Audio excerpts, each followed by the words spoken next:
Caribbean के बज़ाहिर पुरसुकून पानियों में एक तूफान पनप रहा है। इस वक्त अमेरिकी और वेनेजुएला के जंगी जहाज आमने सामने खड़े हैं और पूरी दुनिया की नज़रें इसी पर जमी हुई हैं।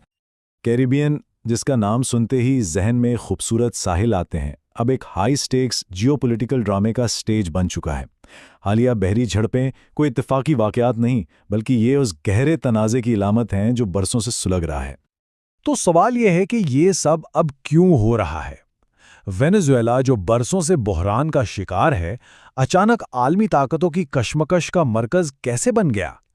इस सवाल का जवाब दो चीज़ों में छुपा है: जोग्राफिया और तेल। चलें, सबसे पहले ज्योग्राफी को देखते हैं। यह सुनने में शायद एक आम सी बात लगे, लेकिन इस मामले में यही सबसे अहम है। कैरेबियन सिर्फ जजीरों का मजमुआ नहीं, बल्कि ये आलमी तिजारत का एक स्ट्रेटेजिक मरकज़ है। ज़रा इस नक्शे को देखें। ये सिर्फ चंद तिजारती रास्ते नहीं हैं, ये आलमी तिजारत की शहरग हैं। तेल से लेकर इलेक्ट्रॉनिक्स तक हर चीज़ यहाँ से गुजरती है। और इस सब के बीच में है वेनेजुएला, जिसकी वसी साहिली पट्टी इसे इस अहम आबी गुजरदां पर नाकाबिले यकीन असर व रसूख देती है। सीधी सी बात है, जो कैरिबियन को कंट्रोल करता है वो आलमी मईशत के एक बहुत बड़े हिस्से को कंट्रोल करता है। ये एक ऐसा जियोपॉलिटिकल ड्रम कार्ड है जिसे दोनों फरीक अच्छी तरह समझते हैं। लेकिन वेनेजुएला की अहमियत सिर्फ इसकी लोकेशन की वजह से नहीं है।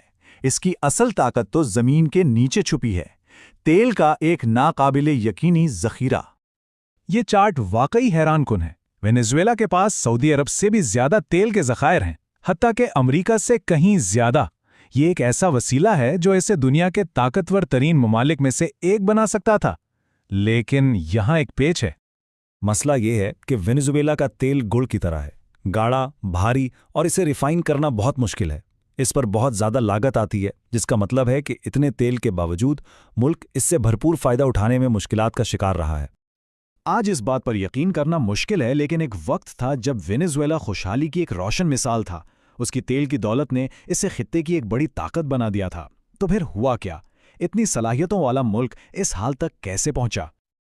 और यहां से शुरू होती है सियासी उथल-पुथल, माशी तबाही और बका की एक अजीब दास्तान। ये टाइमलाइन एक रोलर कोस्टर राइड की तरह है।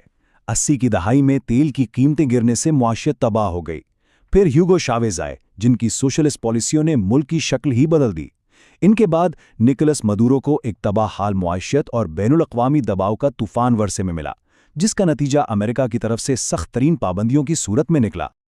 ये सिर्फ नाम की पाबंदियां नहीं थीं, हम बात कर रहे हैं एक मुकम्मल मुआशी मुहासरे की।